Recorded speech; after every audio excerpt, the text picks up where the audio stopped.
Hello, everyone, and welcome to the InnovaHealth Partners Speaker Series. I am John McCormick, a managing director and co-founder of InnovaHealth Partners, here with our senior partner, Toby Cosgrove. InnovaHealth is a leading growth investor in the medical technology sector. Thank you for joining us today, and we are here to welcome Angela Duckworth. She's a professor, psychologist, and author of Grit, Power, Passion, and Perseverance. So this is a great book. We recommend it to everybody.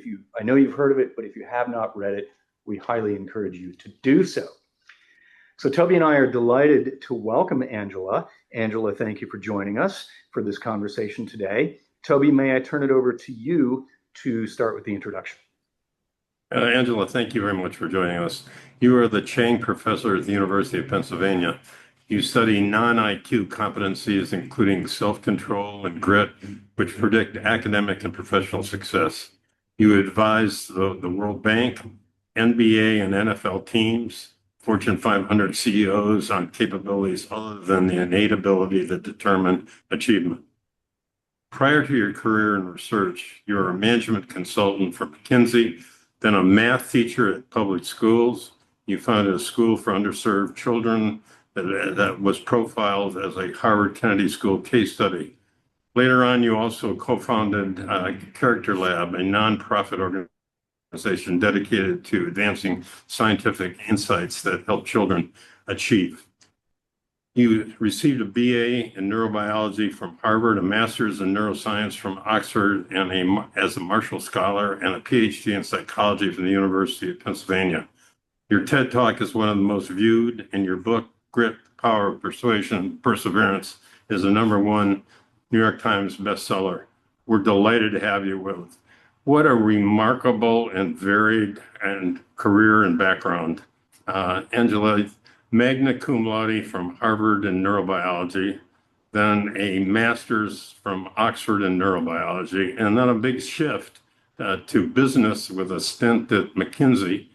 Then another shift teaching math to 7th graders in New York, San Francisco, and Philadelphia, and subsequently a big shift still to a PhD in psychology from the University of Pennsylvania. What caused the major shift to psychology?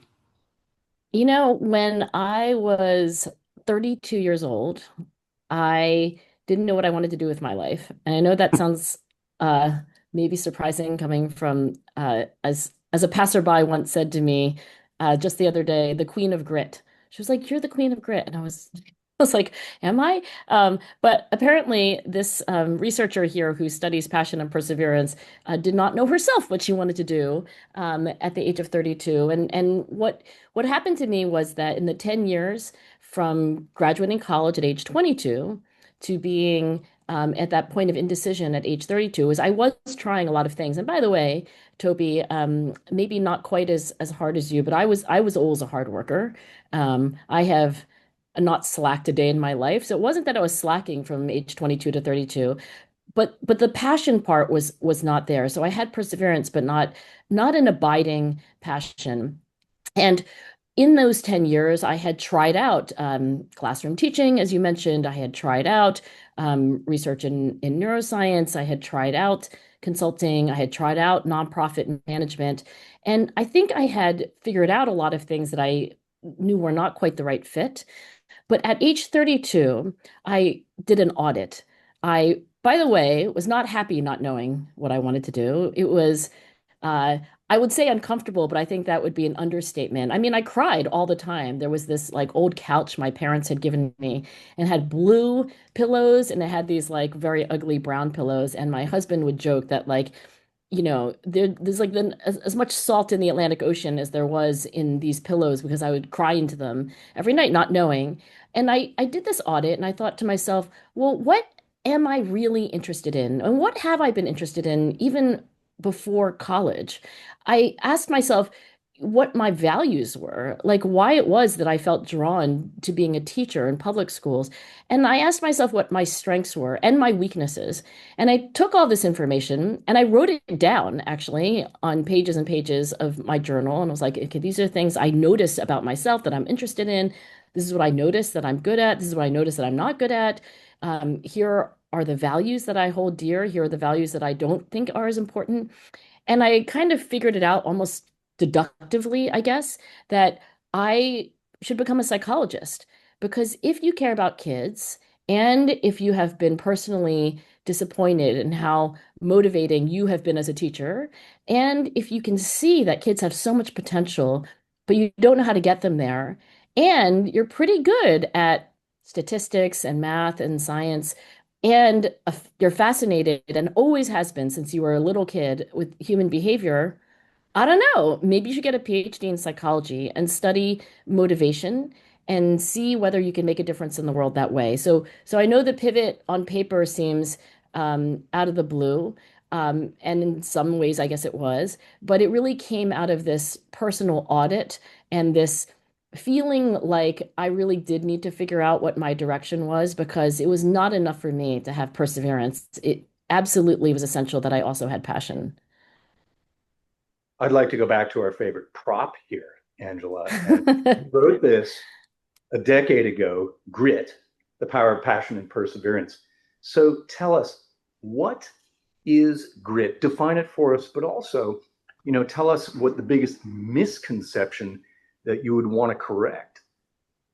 Well, John, as I said, I started this PhD quite a bit older than most of my classmates. I had one thing they didn't have, which is I knew why I was there. And I really wanted to understand high achievers, and I wanted to reverse engineer what they did. I had a very strong intuition that it was not natural talent that made people the best at what they did. It was not that I thought talent was completely irrelevant, but I just looked at people, um, present company included, that sort of person, the person who rises to the top, who by objective standards, the Michael Phelpses of the world, right? The Simone Biles, the three-star Michelin chefs. And when you listen carefully to their own narrative, very few of those world-class achievers say it all came easy. Like, I don't know, I just wake up and I do this. Instead, they talk about craft. They talk about hours and hours of dedication, these tiny little steps forward where they improve and they improve and they never stop improving. So when I was in my very first year of graduate school, I decided to interview high achievers and I wrote down descriptions that they gave of themselves. And also, and this is the best way to interview a high achiever, to ask them to talk about the people that they most admire. And I heard things like incredibly hard worker, uh, resilient in the face of failures and setbacks, an abiding, consistent, North Star commitment. They do not give up on their goals easily. And that was really the foundation of grit. And what I came to learn then over the next years was that indeed, high achievers have not just this capacity to persevere for long-term goals, but also this abiding passion. And that combination is what grit is, passion and perseverance for goals that can take, in some cases, years, decades, a lifetime to begin to realize. And the misconception, I think, about grit, I mean, look, I'll tell you the origin story of the word. So I had an advisor, a very famous psychologist named Marty Seligman, and he, like me, had a fascination with excellence, and so we were very compatible.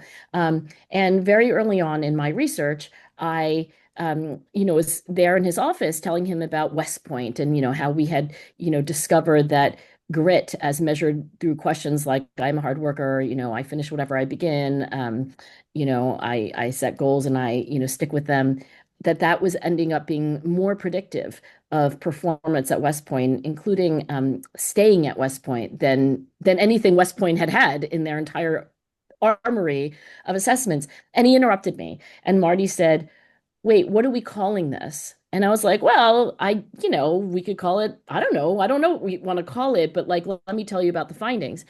And then he said, I don't want to talk to you about the findings until you have a name for this idea. So he sent me out of his office, and I remember getting a legal pad, not a regular pad, but a legal pad because I needed the extra lines. And I just wrote down all the words that this could be, like pluck, stamina, tenacity.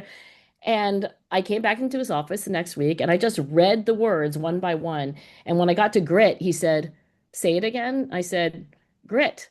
And he said, yeah, that's a good word. So that's the origin story of the word grit. And the misconception is, I think, that the word, though it's a beautiful one syllable synopsis of what I just told you, it does sound like these people are forcing themselves, that they kind of are, like gritting their teeth and grimacing with suffering as they go about improving their craft.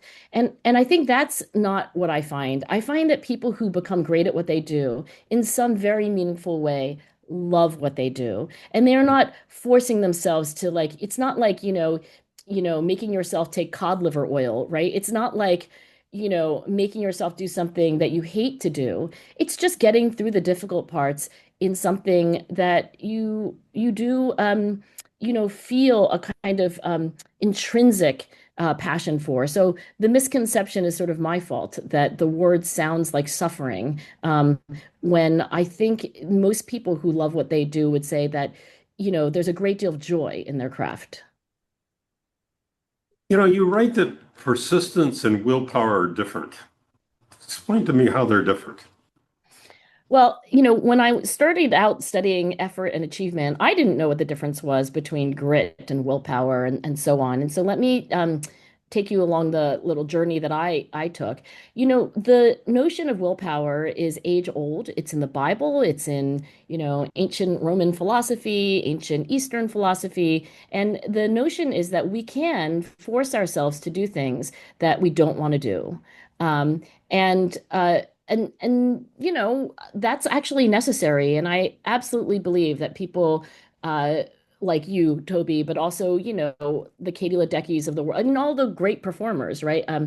I'm sure they have ample willpower. You can force yourself to do things that you don't feel like doing in the moment, and sometimes that's all we can do, right? Because you're there and you're I mean, this is a trivial example, but like you're in a meeting and you really want to check your phone because honestly, it's a really boring meeting. Um, and your phone's right there, and you can will yourself not to. And many of us have done exactly that. You're in a heated conversation and you know exactly what to say to that person that will take them down. And then a little voice in you says, shut your mouth, right? So we can all will ourselves. So willpower is important. Human beings have more willpower than other animals.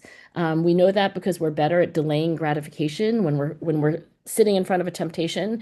We're better at resisting it than dogs or chimpanzees, for example. But the difference is this: when you think about high achievers and you imagine Michael Phelps getting into the pool, in the morning and swimming, harder at his own limit, than any other of the swimmers on the team. It's not really that they are forcing themselves, that whole time. What happens is that high achievers set up their life so that they can actually exert effort with a minimal amount of willpower. So paradoxically, the highest performers aren't thinking, hey, how can I make my life as hard as possible? I'll give you a more recent example. Alistair Brownlee is the greatest triathlete of all time. And this, by the way, is my job. It's like, yeah, I want to study triathletes. I want to study the greatest triathlete of all time. I want to study the greatest heart surgeon of all time. So this is a fun job. But if you talk to Alistair Brownlee, as I have, about how he set up his life, to become the greatest triathlete of all time, of course you have to use willpower. Of course, there are times during a swim or a run or a bicycle ride where you are just pushing yourself. But he set up his life to make training as easy as possible. For example, when he was a young man, he literally moved to have a house that was close to running trails, and to where he could swim so that he would have less of a commute, less friction to getting to the workout. He said, nobody likes to get out the door in the morning, including me, because you're in your warm bed. And he's like, I would make sure that all my clothes were dry and clean and exactly where I could reach for them. I made sure that my trainers, my sneakers, were right by the front door. In many ways, these people are making hard things easier. So willpower is necessary. It's a tactic of last resort. High achievers certainly have it. They rely on it sometimes, but they try to set up their lives in ways that make those hard things easier, not harder. This may be a self-serving kind of question response to what you just said, but how can I get more grit? How do I cultivate this over a lifetime? Is there an intentionality? Is there a practice? I think there are things that you could do, like I just mentioned, that's Alistair Brownlee. For example, rather than willing yourself not to be on your phone, physically move your phone into another room, for example. Those are very straightforward, and you can do them literally today, right? You can just say, how do I want to eat? Okay, this is the way I want to eat. And what do I not want to eat? Okay, this is what I don't want to eat. Then just rearrange your kitchen so that all the things you want to eat are there and all things you don't want to eat are hidden or better, like thrown away, right? So, move your phone into another room. If you want to read more, so many people tell me that they want to read more. And by the way, reading is on a sharp decline in this country. So if you want to read more and if you feel like your brain is not getting the workout it needs, then put books on your bedstand. Like it's just that simple to friction up the things that you don't want to do and to friction down the things that you do want to do. So that's space. Very straightforward. You could do it like literally within the next hour.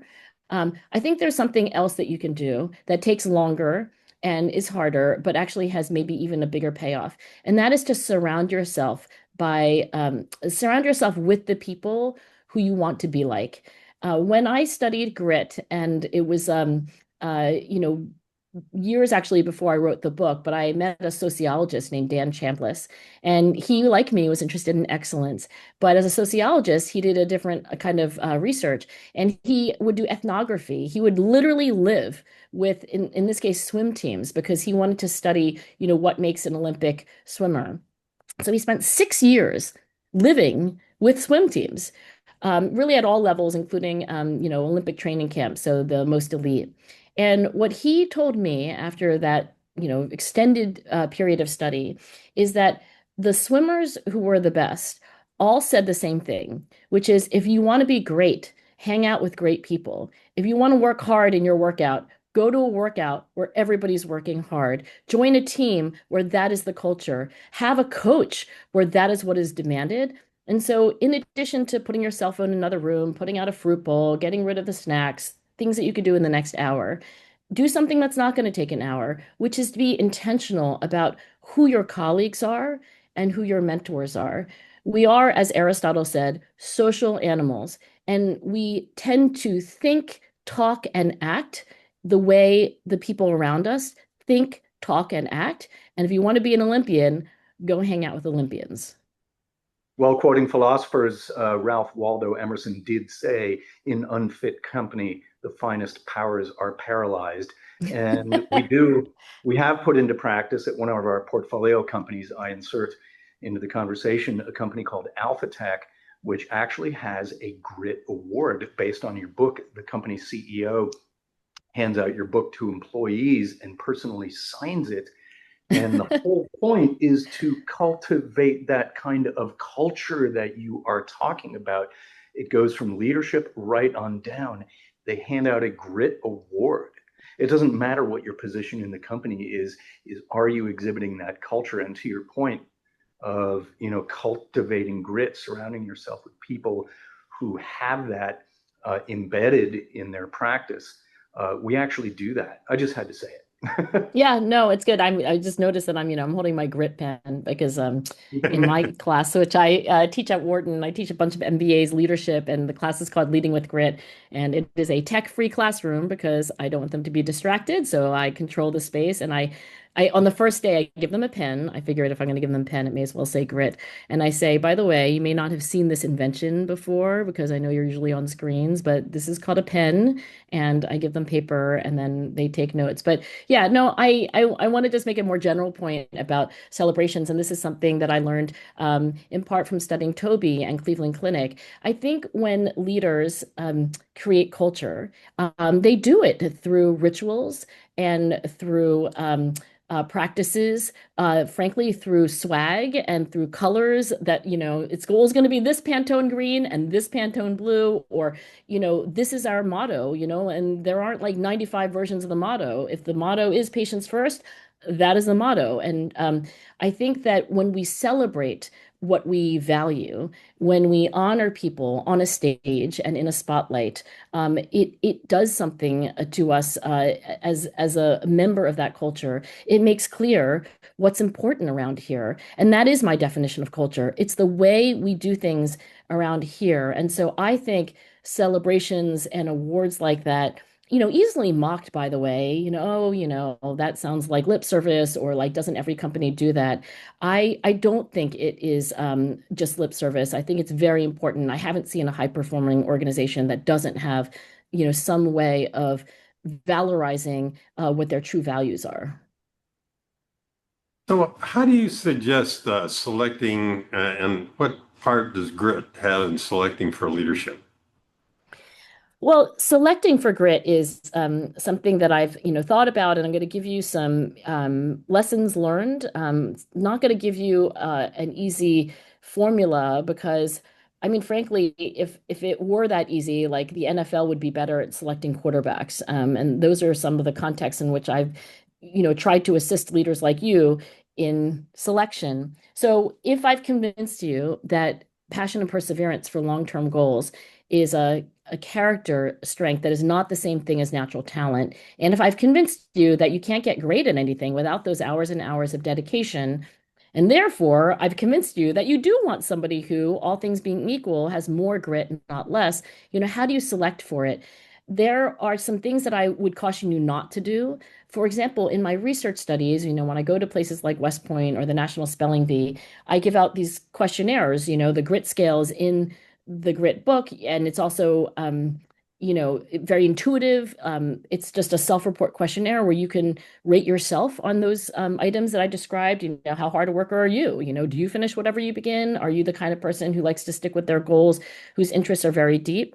But I don't want you to use that in selection because it's entirely fakeable.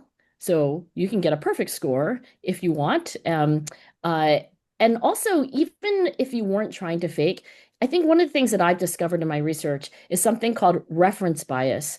The hardest working people often have the highest standards for hard work. And so you look at them and you say, come on, you have to be a 5 out of 5 on that item.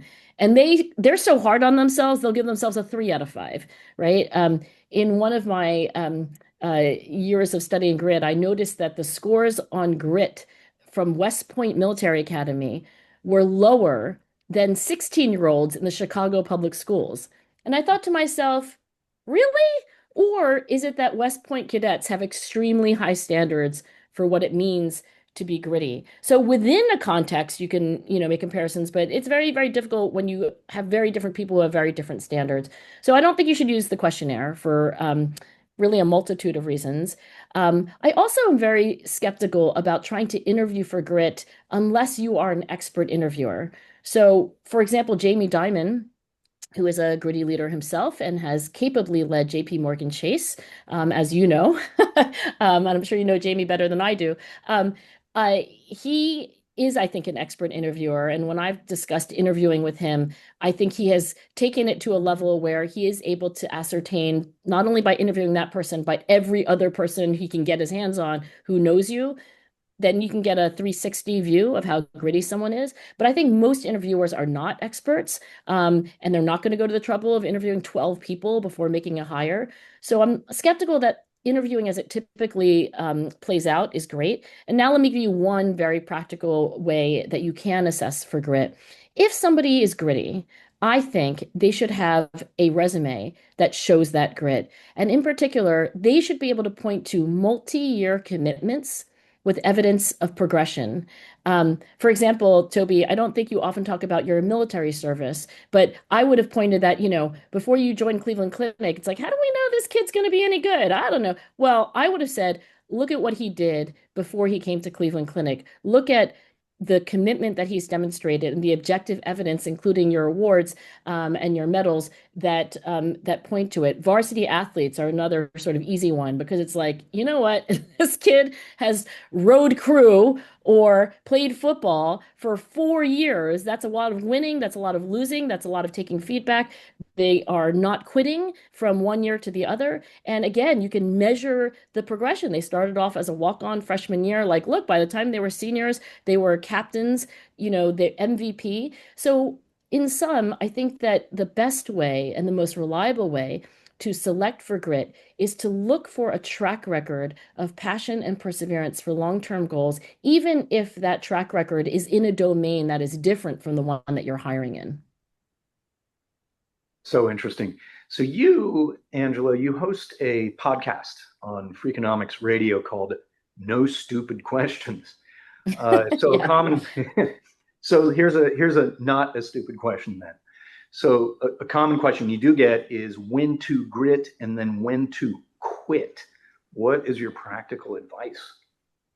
Quitting is very interesting. And I think the word grit, again, suggests like you never quit. And indeed, the most predictive item on the grit scale is I finish whatever I begin. Now, that sounds like gritty people never give up on anything. You start out as a English major, you stick with it. You decide you're going to play volleyball, you stick with it no matter what. There is a stick-to-itiveness, a stubbornness, as Carl June has said about the greatest researchers, a stubbornness, a tenacity. And I do think there is a hating to quit. I am like that. I mean, this is a ridiculous example, but even if I'm walking somewhere with my husband, we're taking an evening stroll, maybe in a new city, like I hate to turn around until I've gotten to just the end of the section. Like, I'm like, no, no, let's just go to the next 2 blocks. And I want to finish things, right? There's a bias toward finishing. But indeed, any great performer has to quit things because what it means to be gritty is to dedicate yourself to one thing and to walk through a door and to shut many others. And often that requires pivoting too, right? Because, when you start out, as I did, for example, in classroom teaching, and you discover that this is maybe not the best fit with your strengths, that you do want to help children, but maybe being a math teacher in the public schools is not your destiny, it's not your calling, well, then you do have to pivot. So you have to quit things, give up on things, pivot. You have to also say no to a lot of opportunities in order to stay focused. And that gives you this very practical dilemma that we all face, which is, okay, well, when do you quit and when do you grit? And I think the best advice I would have is this. Now, I hang out with a lot of economists, and they use words like opportunity cost. And I'm sure this will be very familiar to you, but the basic idea is that when we do anything, there is a cost, which is the thing that we are not doing because we are doing that. If I spend an hour with my daughter, there is an opportunity cost. It's like I could also be working for an hour. If I'm working for an hour, and there's an opportunity cost of like I could be spending it with my daughter. So everything we do carries an opportunity cost. And I think the rational thing to do is when you are asking yourself, should I quit or should I grit? You quit when the opportunity cost is greater than the value of what you're doing. If there is something more valuable that you can do with your time and energy, then you should do it. So at least it gives you a kind of, an algorithm. You're like, okay, that's what I'm trying to decide. It's still very difficult. So I'll just add this one practical tip. You often don't know yourself what the best decision is. You can't see the opportunity costs clearly enough. And that is where I think you need other people. Very often your mentors. I've been very impressed, Toby, that you have in your life never stopped getting mentored. I think a lot of people think, well, you get mentored when you're 20, but surely by the time you're a seasoned and world famous surgeon, well, then you stop being mentored. But no, you sidled up to leaders so that they could teach you things that you didn't know. And I think by the same token, when you really are struggling with the decision, go talk to 2 or 3 people who know you well and care about you, but have a little psychological distance from the situation and can give you good advice about what you should do. And when you hear a chorus of opinion that says, go there, I would listen very carefully to that course of opinion. In my own life, I have found that that has been very helpful. Angela, it's now been more than a decade since you published Grit, and there have been criticisms and new evidence that's come to the study. What, if anything, would you change, and how would you reposition it if you're now 10 years out? Well, I told you I teach a class on grit to my Wharton students, and I have a day where the subject heading is criticism. So, I agree. There has been criticism. Some of it may be less interesting to leaders like you, like academics who say, oh, actually, grit is the same as conscientiousness, and so forth. And I would Mhm. say, not quite. Like, I think there's something about this tenacity over long periods of time, et cetera, et cetera. But I think if you ask me, to think about the criticism that I do think is the most important and relevant, one major complaint, and I would agree with it, is that when you talk about grit, it really sounds like it's all about the individual and it doesn't talk about their situation. And surely some people are born into more loving households.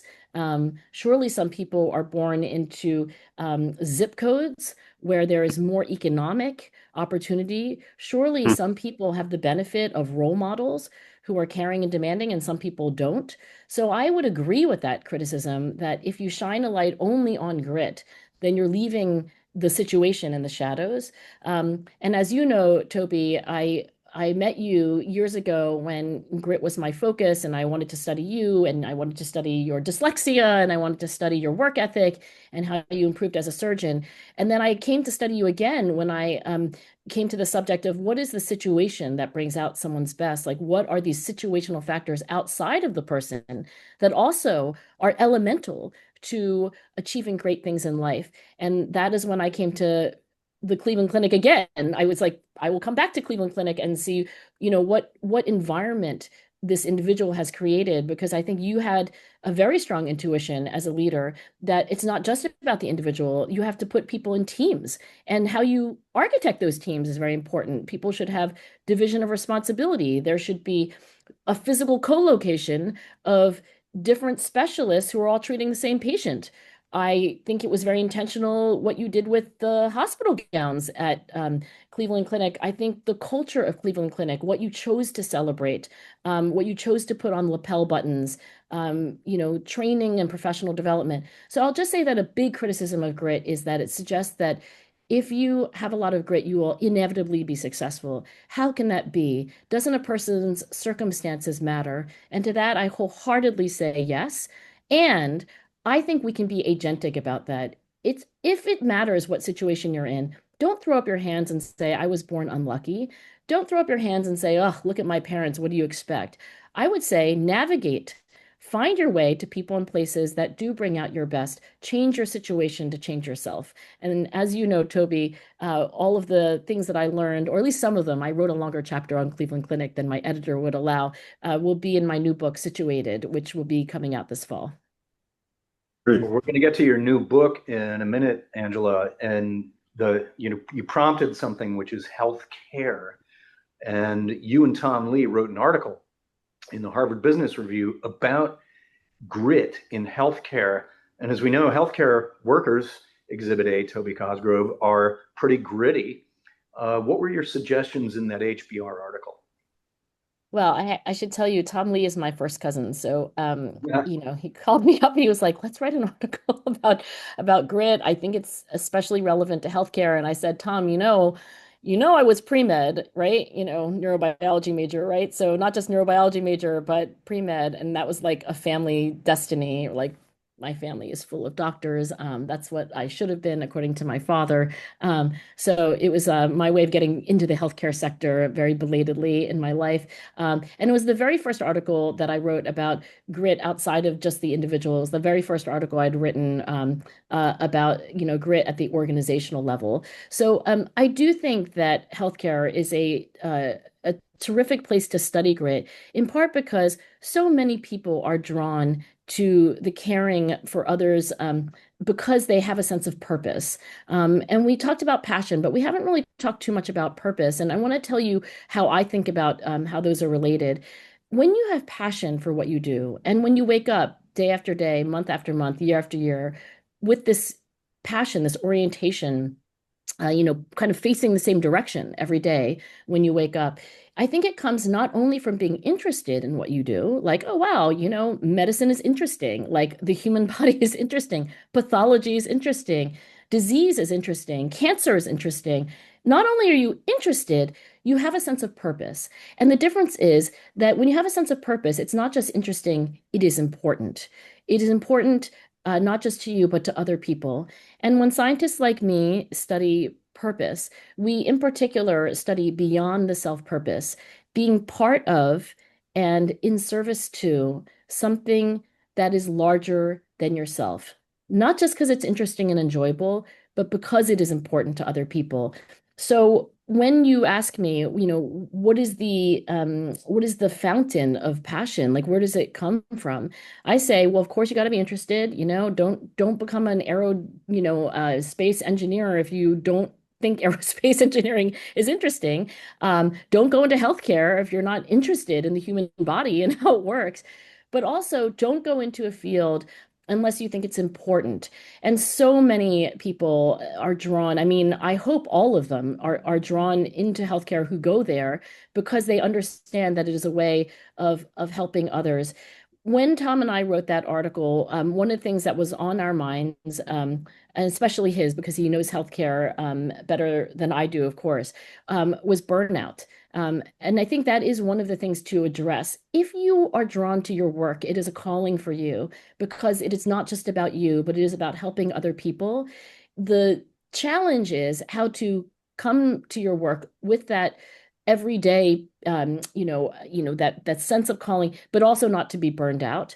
And I would say that if you are in a high-performing healthcare organization that enables you to help other people without actually, going beyond your limits, with time to rest, with collegiality, with all the support systems, the mentorship, the professional development opportunities, I absolutely think it's possible to live your entire life completely dedicated to other people and never feel burned out. But I also think it's possible that in a setting without those supports, you can actually, with all that purpose and passion, come to a point where you feel exhausted and you feel like you can't go on. So much depends, I think, on the organization. Angela, let's bring it up to current. You've got a book that's going to be published coming out in September, which we're really excited about. It's called Situated: Find the People and Places that Bring Out Your Best. What are the elements for a successful situation? I identify four elements. And as I said, I was studying the individual for about half of my career. And then I just got curious about what is outside the head of these individuals that are at the best in their fields. And I have identified four elements, and I'm going to give them to you in a very particular order. It's near to far, it's easy to change to hard to change, but in some ways it's, straightforward to like the most consequential way of changing yourself in your life. So we talked about space. That's element number one. You can change your personal space. So scientists define personal space as about what's within 3 feet in every direction. So if you think of the Leonardo da Vinci, sketch, that's personal space. It's what you can reach with your hands, and that is essentially what determines a lot of your behavior. People eat what's within 3 feet of them. People pick up what's within 3 feet of them. They look at what's within 3 feet of them. So again, if you don't want to do something, move it farther than 3 feet away. And if you do want to do something, move it close to you. I recently did a study with Gallup, the organization that we're all familiar with that does nationally representative polls. And Yeah. we asked Americans of different ages, where do you keep your cell phone when you go to bed? And the majority of Americans in our poll keep their cell phone within 3 feet of them when they go to sleep. They get, some of them right on their pillow, others on their nightstand. And then it's a straightforward question. Do you want to be spending as much time as you are spending on your phone, for example, in bed? If you are, then great. But if you would like to spend less time, then change your personal space and again, friction up the things that you want to do less, friction down the things that you want to do more. The second essential element is a little farther away, so it's not within 3 feet usually, and these are your peers. So the second strategy is to pick your peers.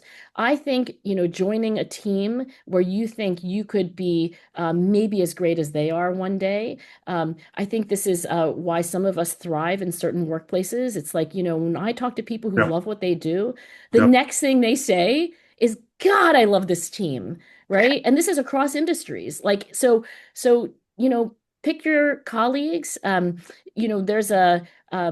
There's a very famous theory called Dunbar's theory about how many close relationships we can have. And, the 5 to 15 people that you talk to the most are going to have the biggest influence on how you think, act, and talk. So pick them.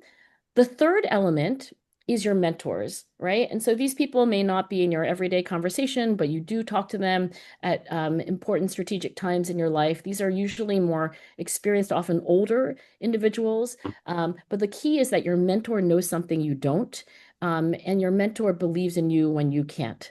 So very often, young people think that they need mentors, but again, as we've already discussed, Toby, you're never too young or too old to have somebody who is more experienced than you who will play that important role. And the fourth element, right? So space, peers, mentors. The fourth and final element is culture. And I think of two places in our lives where culture matters most. One is the workplace. I think it's hugely important. You can be miserable or ecstatic depending on where you work. And most of people that I know spend more waking hours at work or in work than in Mhm. anything else they do. So that's one place. And the other place is your zip code, your neighborhood. So it does matter, I think, if you live in, you want to live in Cleveland, that has a certain culture. Certain neighborhoods in Cleveland have a culture. New Jersey has a culture. Cherry Hill, New Jersey, where I grew up, has a culture. And when it comes to moving, which it turns out research shows people are very reluctant to do, even when they know rationally that moving will be helpful. Let me give you one tip from research that might make moving a little bit easier to swallow. It turns out that your microculture matters a lot. So just what's within 5 miles of where you live is going to have the big outsized impact on your life. So maybe you don't move all the way to Cleveland because you're thinking like, well, how am I going to move to Cleveland? My mother-in-law lives here, like where, but is there a neighborhood maybe 5 miles away from where you live where you think, well, that lifestyle, that location, that convenience of wherever that. So I do think moving where you work or where you live is something that people are reluctant to think about, but they should think about because when you move, it changes everything. So interesting. We talked about the Cleveland Clinic before. We'd love to circle back to the Cleveland Clinic and apply the situated framework you just outlined, and just sort of reintroduce that. What did you observe there? What were best practices according to the framework? So, again, Toby, I assume that since, I hadn't articulated this exact framework when we met, years ago, when I was thinking mostly about the individual and their grit, that maybe this wasn't as formal for you. But my gosh, you had such amazing intuitions, as did your fantastic team. On space, I love that you put price tags on equipment just to show the actual cost of the supplies and so forth. You had an intuition, I think, that, yeah, you could send out a memo, you could tell everybody, you could put a table, you could even put a graph into the memo. But when you physically put a sticker that says, this is how much this costs, like think about how many times you use this a day, that changes everything. Imagine, for example, that when you opened up your refrigerator, there was like a traffic light label on everything. The apple had a green, light. The chocolate cake had a red light. It's like just make that visible. So anyway, you did do changes to the cafeteria, there, farmers markets. We mentioned the hospital gowns that tie in the front to allow the patient some dignity, hiding the medical equipment behind a wall so that, when you are in a bedroom, which is really what you are when you're a patient, it's your bedroom. It's not just a hospital room, it's your bedroom. You don't feel like you're a lab rat, right? You feel like you're a human. You feel like you're a father or a mother or a daughter or a son. So anyway, I think there were many physical changes that you made, the parking spaces closer to the entrance for the patients, not for the doctors. I mean, so many changes on personal space. Second, when we talk about peers, I mean, I had to read a lot to really understand the consequences for healthcare of a team approach to medicine. It wasn't clear to me just how siloed medical practitioners, nurses, physicians, and so on can be. But when I stop to think about my own experience as a patient, and I'm like, oh yeah, that's right. I have to write down all the notes, take them to my physical therapist, take them to the physiatrist, then go over to see the orthopedic surgeon, then, go back to my, general practitioner. It's like I am the person who's trying to integrate all these people. Wouldn't it be amazing if there could be a team that the peers that you would have in everyday work would be all thinking about the same patient? That's what you did at Cleveland Clinic. And as I said, it took me a while as an outsider to healthcare to appreciate just what a paradigm shift team-based medicine is. But I think that was a tremendous achievement at Cleveland Clinic. This is kind of embarrassing for me to say, John, because, Toby's right here. So anyway, I'll just say again, as a student of Cleveland Clinic, there was also the mentoring, and this I really appreciated the perspective of Andrea Seiken. She is the physician who was there from the very beginning. She was there when Cleveland Clinic was growing rapidly, something you know a Yep. lot about, John. Right? An organization is kind of like experiencing exponential growth, and that's its own challenge. I mean, it's a wonderful problem to have, but it's a challenge culturally. And so what she was finding, along with other task members of a team who wanted to think about, what people needed as team members at Cleveland Clinic, that people were missing social connection and they were certainly missing mentorship.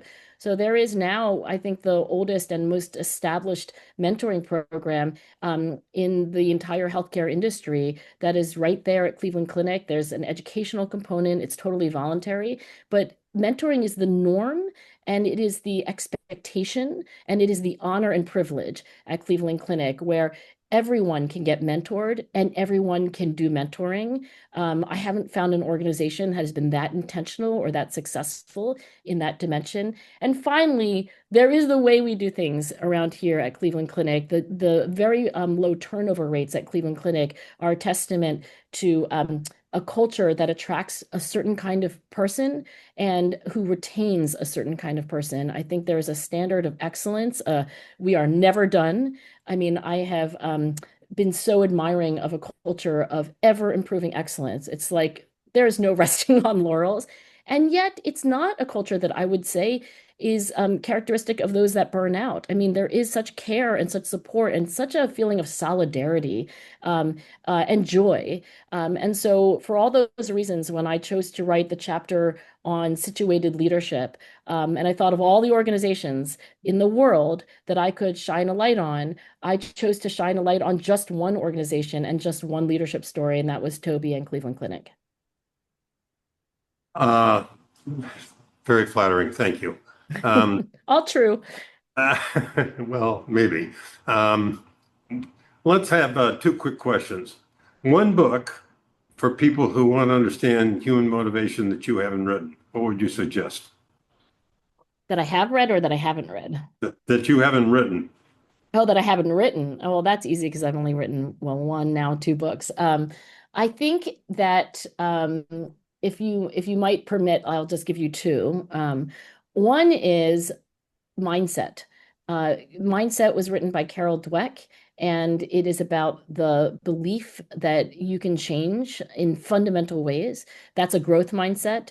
A fixed mindset is the belief that in fundamental ways people don't change. And the reason I offer that to you, Toby, is that I have yet to meet the NFL coach, the NBA coach, or the other world leader who does not have a dog-eared copy of Mindset. And so I would run out and buy Mindset by Carol Dweck.